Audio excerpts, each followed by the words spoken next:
Good day, dear students. Today's lecture is about aging and cognitive changes, and we are going to concentrate in particular on dementia and delirium.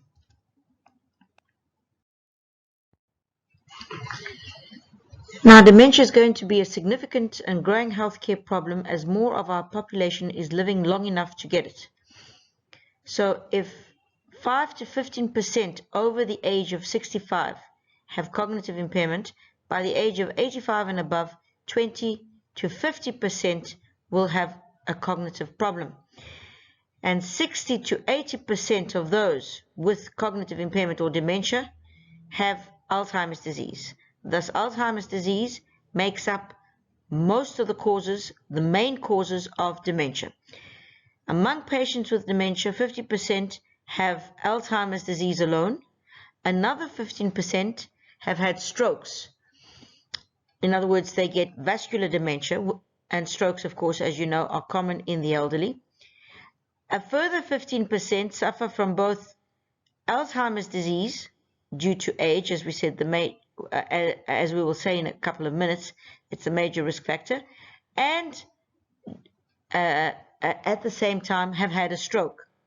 The remaining 20% have dementia secondary to Parkinson's disease, which is also a condition common in the elderly, normal pressure hydrocephalus, depression, frontotemporal and Lewy body dementia, which are two types of dementia due to the deposition of abnormal proteins.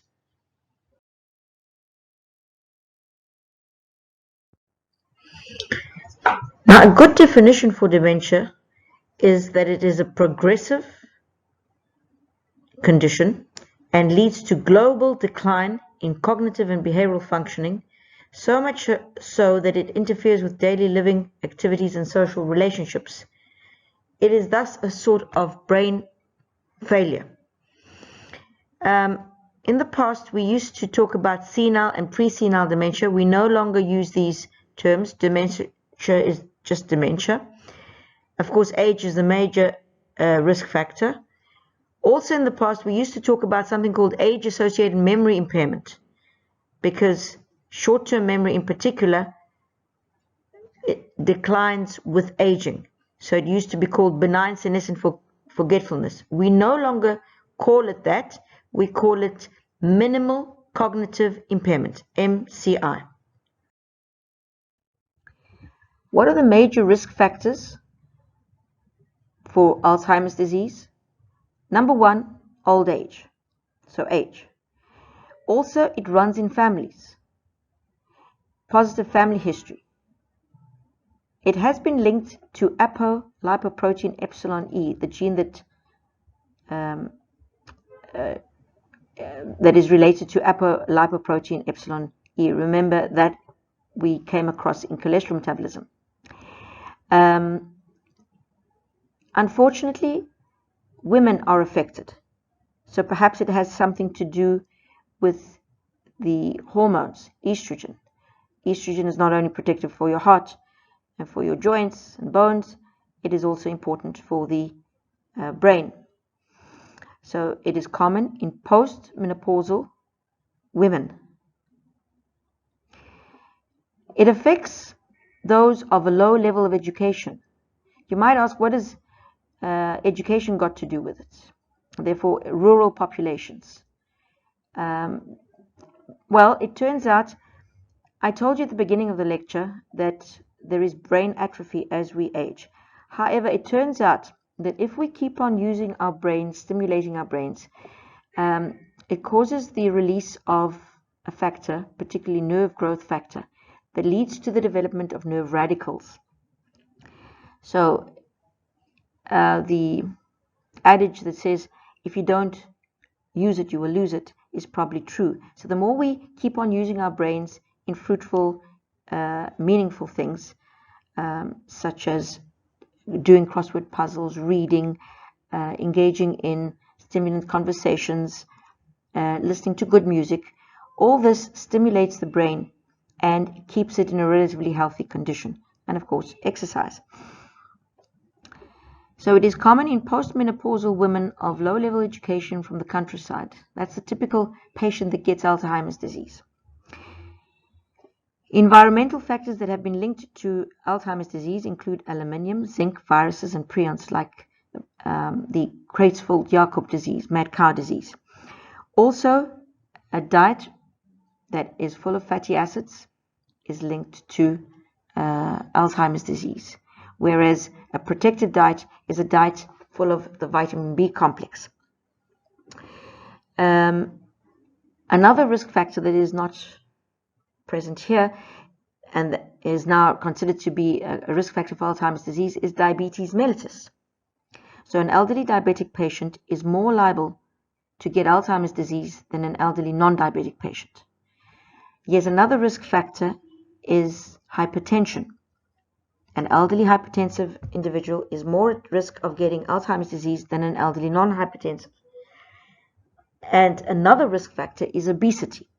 So an elderly obese individual is more at risk of dementia than an elderly non-obese individual. Also, head injury has been linked to Alzheimer's disease. So those patients that were involved in road traffic accidents, when followed up later on, were more at risk of getting Alzheimer's disease than those not involved in road traffic accidents, or in occupations which lead to head injury, such as boxers, as occurred in the boxer Muhammad Ali, who from the repeated trauma had Parkinson's disease and secondary dementia, and Down syndrome if they live long enough. Now, there are certain features that suggest a diagnosis of dementia other than Alzheimer's disease. So, for example, if the individual presents with abrupt onset, it could be vascular dementia. If they present with profound apathy and prominent behavior changes,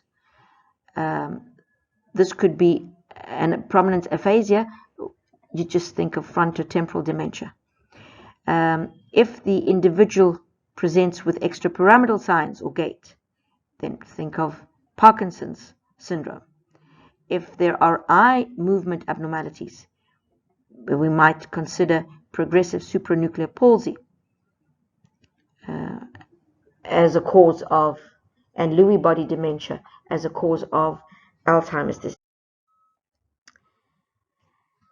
Nothing can tell us that a patient, nothing can tell us 100% that a patient has Alzheimer's disease, except after the patient dies and we do a brain, we take a brain biopsy at autopsy and stain this biopsy with the two stains that were initially used by the man who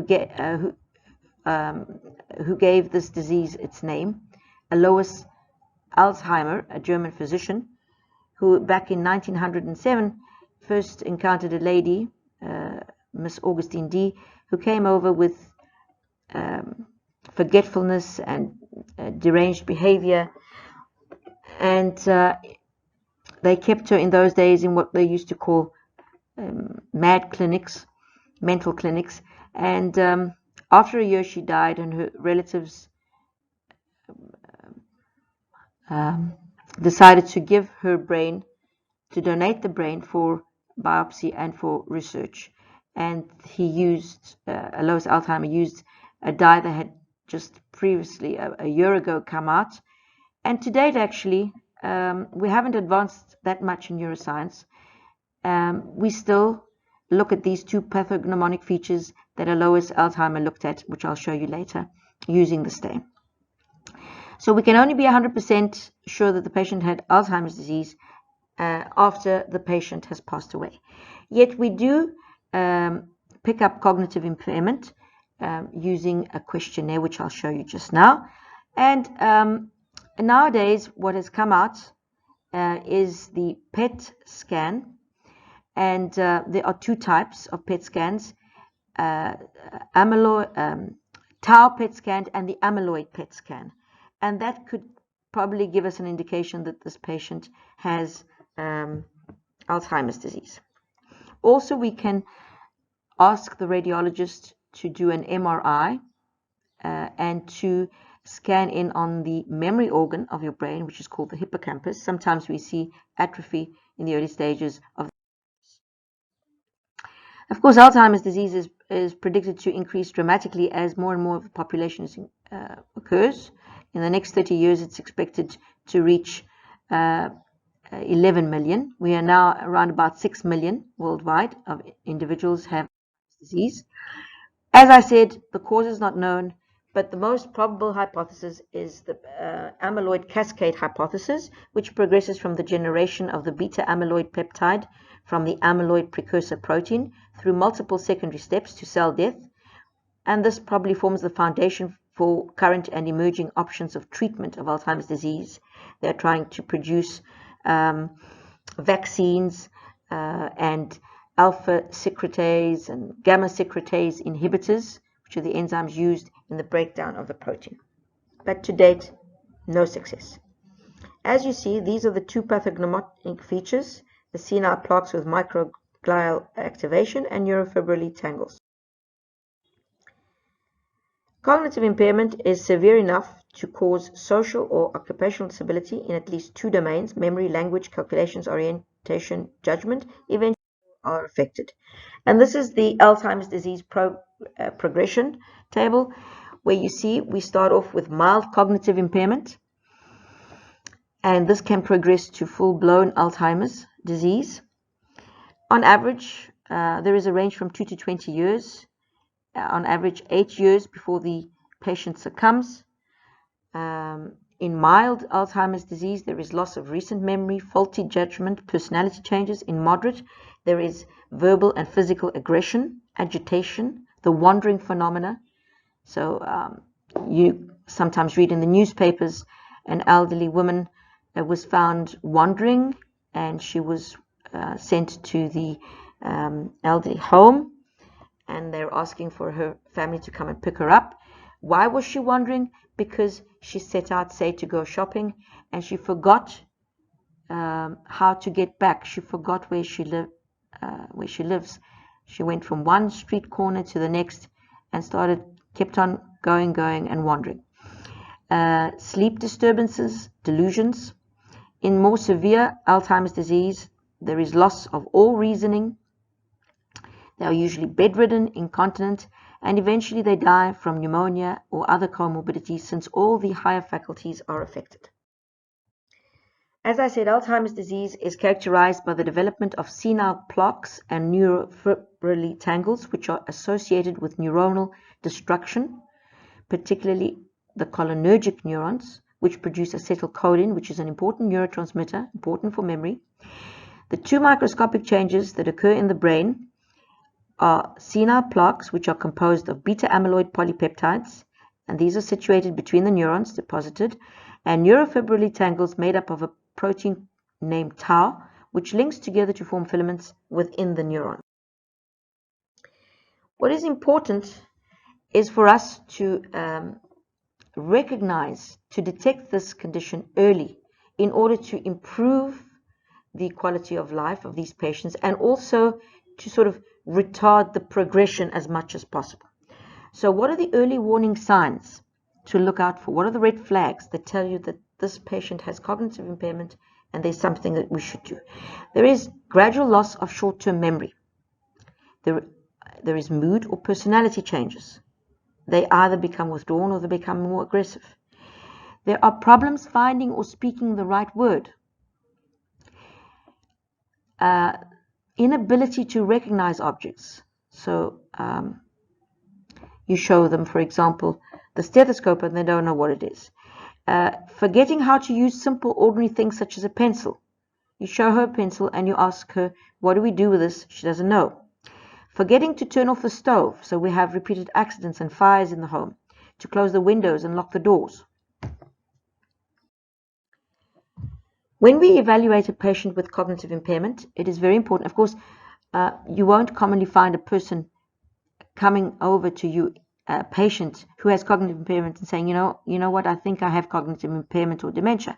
Usually they are brought in by the relatives or the caregivers, and we question them about the degree of change in activities of daily living and in personal behavior.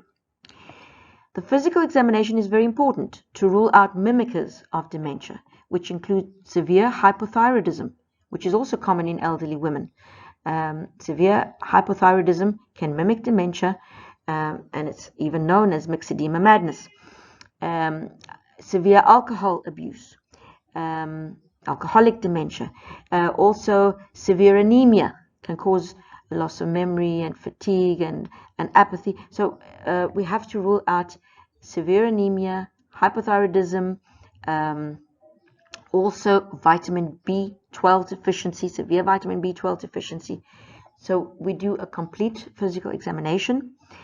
Also, we assess cognition using the mini mental state examination questionnaire, which I'll show you just now, that assesses attention, memory, executive function, language, and visuospatial function. We do the necessary laboratory tests, most importantly, a complete blood count to detect for anemia, thyroid stimulating hormone levels, vitamin B12, folic acid levels. These have to be done to ensure that we don't have mimickers of dementia.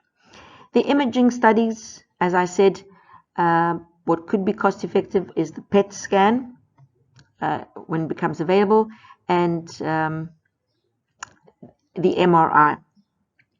But the gold standard, is the biopsy. So this is the mini mental state examination.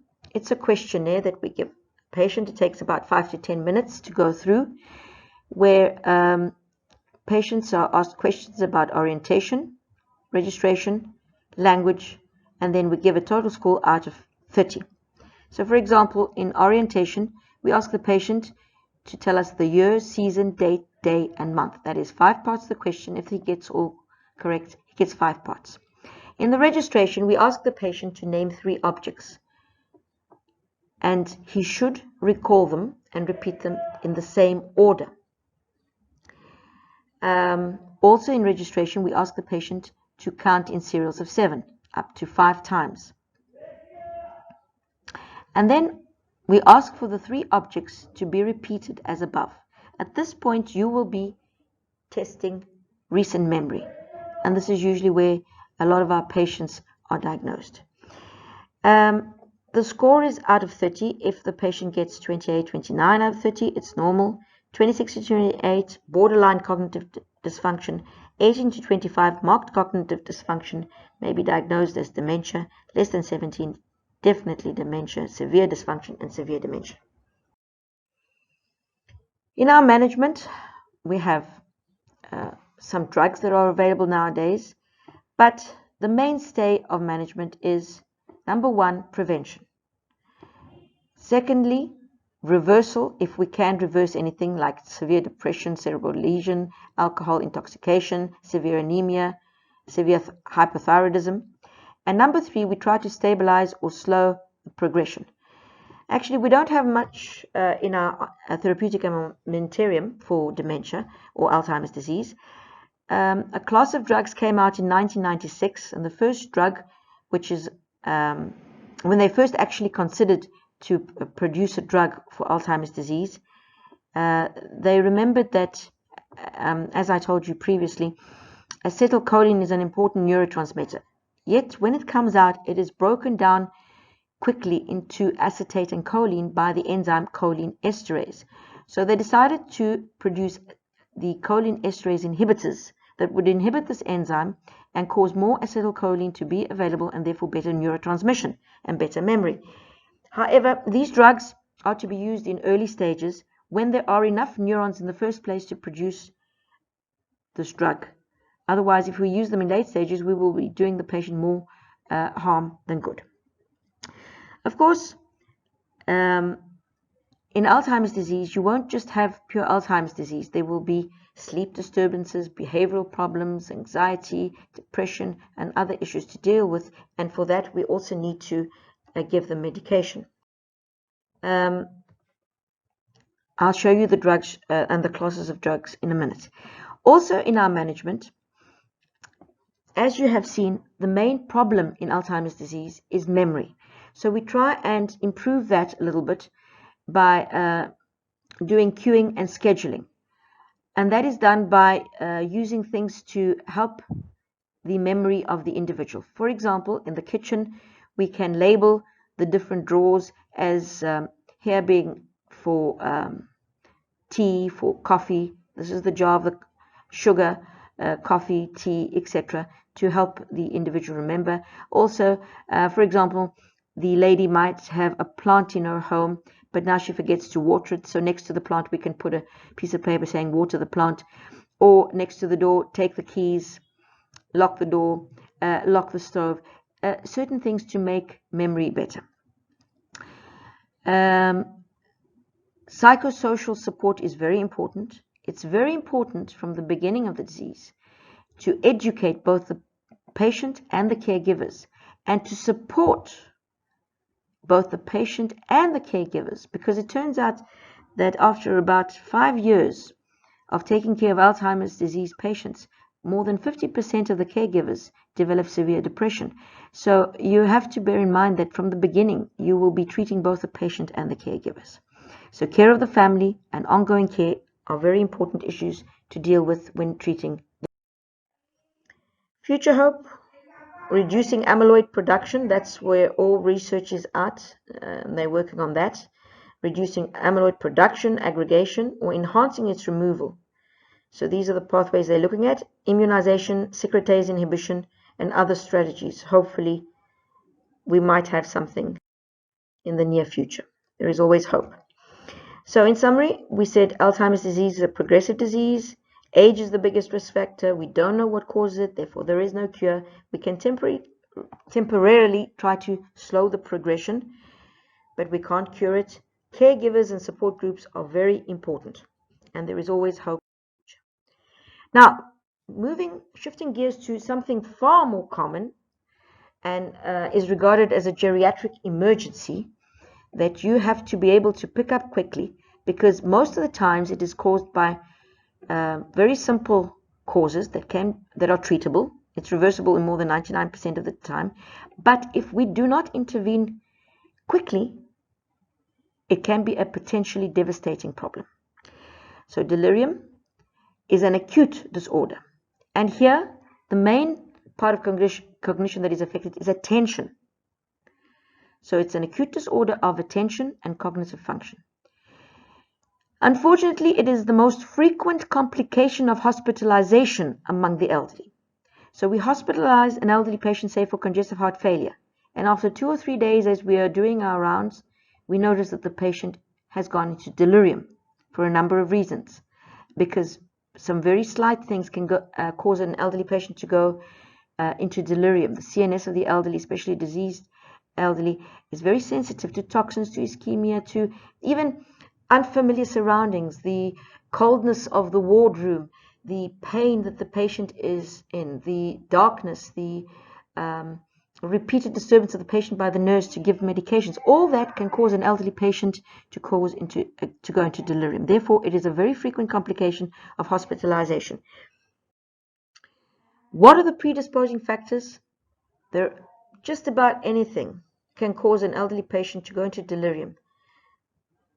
But there are certain important factors that I want you to keep at the top of your list, and that is infections, such as urinary tract infections. As I told you in the drug prescribing lecture, that these are very common in the elderly, and they do not present in the typical manner, but may present to the emergency room in the form of delirium.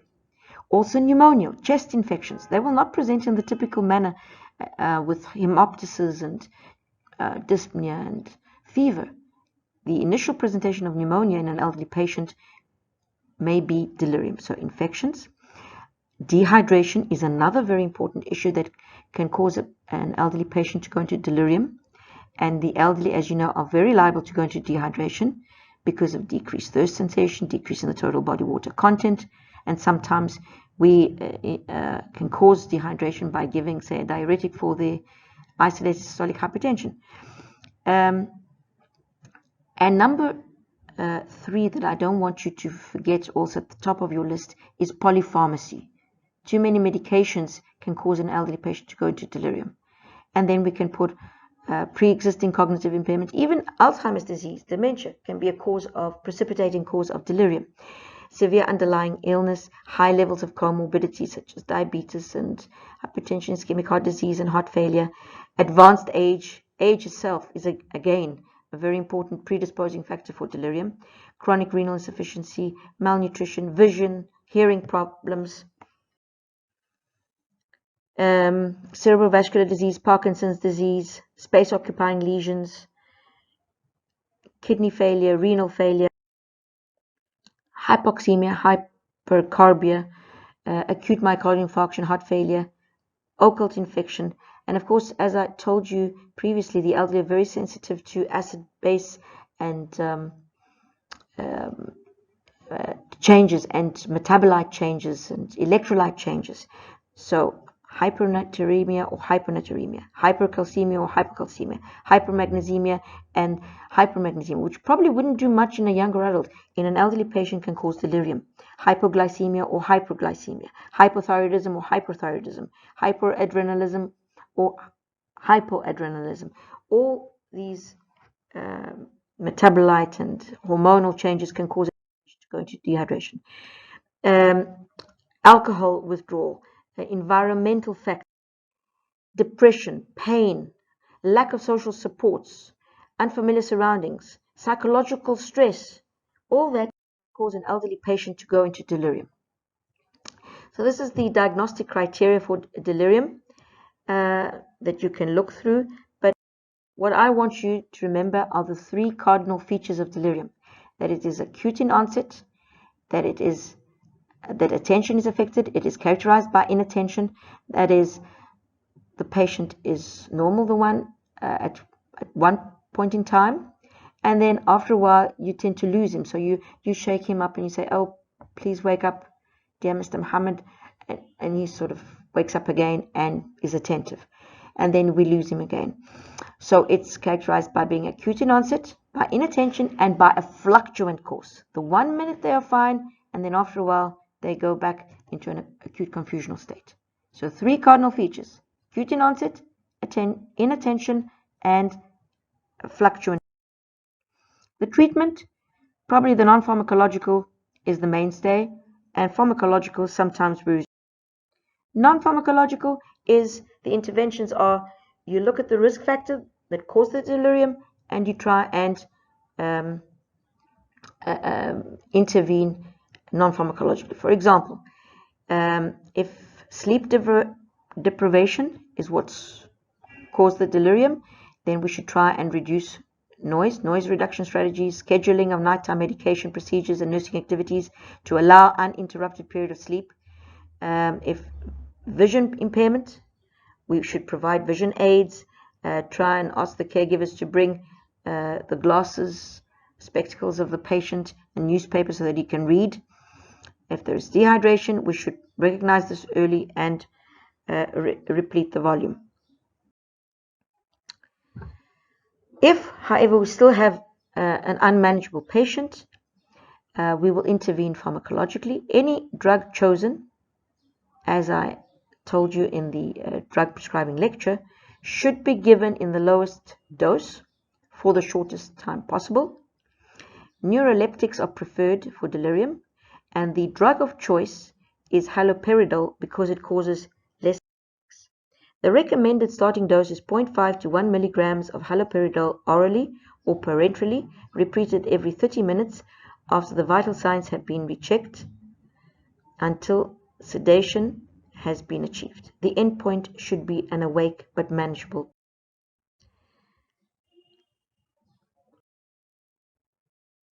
So this is the algorithm for evaluating a patient with suspected mental status change that I want you to look through. It's all that we have discussed. Also, I would like you to know the differences between delirium and dementia. So delirium, we said, has an acute rapid onset, whereas an insidious onset in dementia. The primary defect in delirium is attention. The primary defect in dementia is short-term memory. Attention is often normal in dementia, whereas attention is affected in delirium. It fluctuates during the course of the day. This does not happen in dementia. Visual hallucinations are common in delirium. There is usually a triggering factor in delirium, and it is usually reversible, which is not the case in dementia. I thank you for your listening, and wish you all the best in your exams.